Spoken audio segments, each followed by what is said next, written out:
Halo sahabat sekolah, salam semangat luar biasa. Berjumpa lagi dengan saya Kak Dimas di channel sekolah, channel belajar online.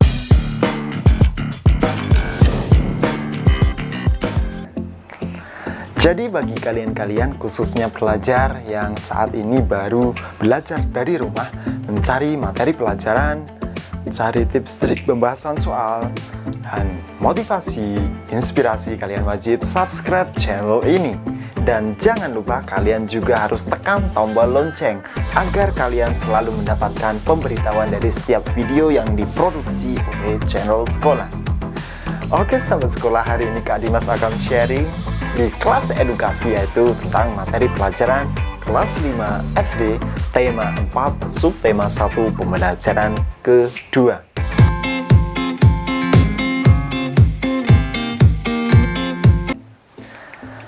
Oke, di pembelajaran kedua ini kita bisa amati gambar yang ada di layar ini. Ini gambar apa ya? Seperti olahraga ya? Iya, oke. Nah, sahabat sekolah, Siti dan Benny berteman. Keduanya sama-sama kelas 5, sama kayak kalian. Siti duduk di bangku depan, sedangkan Benny duduk di bangku belakang. Kebiasaan berangkat ke sekolah naik sepeda, karena mengayuh sepeda merupakan olahraga kebiasaan Benny. Setiap bangun tidur pagi, menyempatkan diri berolahraga. Olahraga dilakukan Benny sebelum mandi.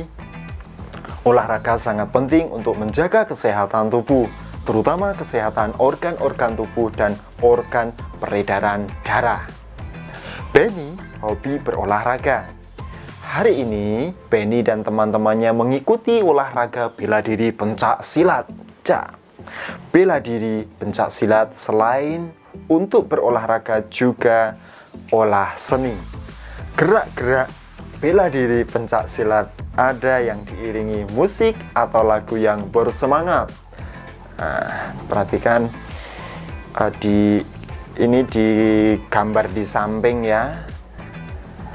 Nah, sahabat sekolah, belajar musik atau lagu yang bersemangat, teringat mengenai tangga nada. Nah, dalam musik mengenal istilah tangga nada, ada tangga nada mayor, ada tangga nada minor. Nah, ciri lagu bertangga nada mayor ini dinyanyikan dengan bersemangat ya. Jadi mayor ini bersemangat. Nah, sahabat sekolah, kamu telah memahami pengertian tangga nada mayor dan tangga nada minor. Nah, berikut lebih detail lagi ciri-ciri tangga nada mayor. Nah, tangga nada mayor ciri-cirinya ada 4 setidaknya ya. Yang pertama, bersemangat. Yang kedua, cirinya riang gembira, senyum gembira. Yang ketiga, biasanya diawali dan diakhiri dengan nada do sama dengan C. Yang keempat, mempunyai pola interval 1-1,5, 1-1-1,5.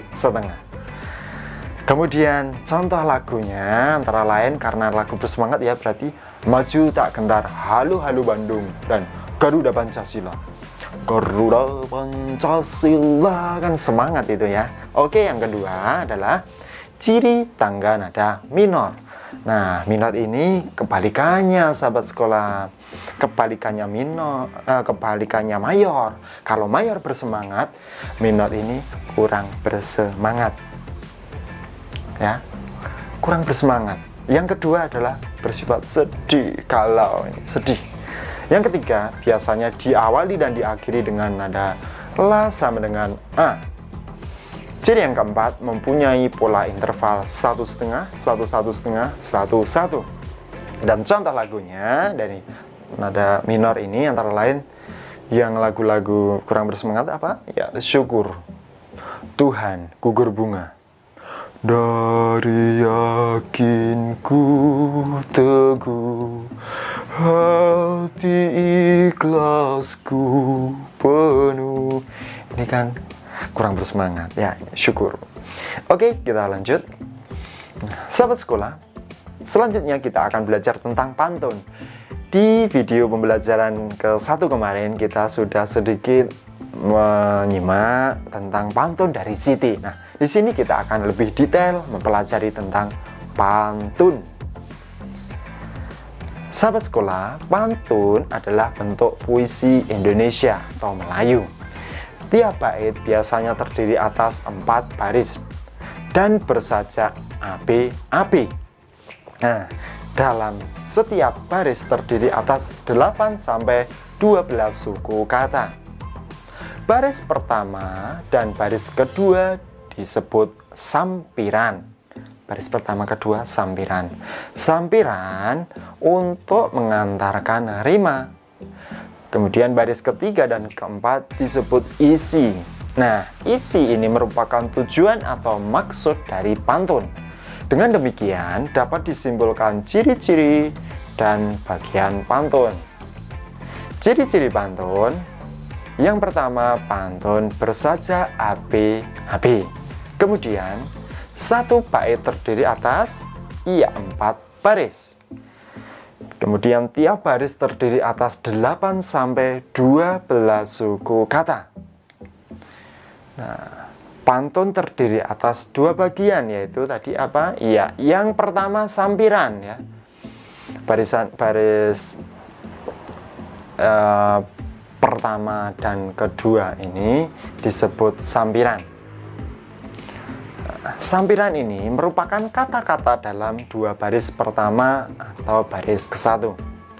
Kemudian isi. Nah, isi ini merupakan kata-kata dalam 2 baris terakhir atau baris ketiga dan keempat di setiap bait. Gitu. Kita harus paham dan harus tahu ciri-ciri pantun. Sahabat sekolah, pantun dapat digolongkan menjadi 3 ya, sesuai siklus kehidupan usia manusia. Ini menurut siklusnya, kalau menurut yang lain ada banyak ya. Menurut usia, pantun bisa dibedakan menjadi yang pertama pantun kanak-kanak, pantun muda, dan pantun tua. Kalau kamu termasuk pantun? Iya, kanak-kanak ya. Nah, pantun kanak-kanak berisi tentang sukacita, gembira. Pantun muda berisi tentang perkembangan. Kemudian pantun tua berisi tentang nasihat. Nah, berikut ada 3 contoh pantun tersebut. Oke, yang pertama adalah pantun kanak-kanak. Kak Dimas bacakan ya. Pantun kanak-kanak tadi kan gembira ya. Ya, terbang rendah burung kutilang, hinggap di dahan sambil menoleh. Asik, hatiku senang tidak kepalang. Ayah pulang membawa oleh-oleh, cakep. Oke, kita lanjut. Yang kedua ya. Nah, ini adalah contoh pantun muda. Kalian bilang asik dan cakep ya. Oke. Hujan turun rintik-rintik, ada gubuk di tepi sawah. Wahai Dinda berwajah cantik, bolehkah Kanda main ke rumah? Keren ya. Kemudian pantun tua. Enak benar tinggal di Batu Jajar. Segar udaranya, indah dan permai. Asik. Anak sekolah rajinlah belajar agar cita-citanya kelak tercapai. Cakep. Oke, kamu bisa membuat pantun sendiri ya, sahabat sekolah. Tentunya pantun kanak-kanak ya, jangan pantun muda. Muda ini kalau kamu sudah SMP atau SMA. Oke, kita lanjut. Nah, sahabat sekolah, kondisi tubuh manusia ini yang sehat adalah diantaranya peredaran darahnya ini lancar. Selain itu, organ peredaran darahnya tidak ada gangguan. Pada pembelajaran 1, kamu sudah mengenal organ peredaran darah manusia. Nah, bagaimana dengan organ peredaran darah hewan? Selain manusia, hewan juga memiliki sistem peredaran darah. Darah yang mengalir akan mengangkut nutrisi ke seluruh organ tubuh. Darah juga mengangkut sisa metabolisme dari berbagai jaringan dalam tubuh. Pada prinsipnya, sistem peredaran darah hewan, terutama hewan vertebrata, sama seperti manusia. Contoh hewan vertebrata adalah ikan, katak, reptil, dan burung.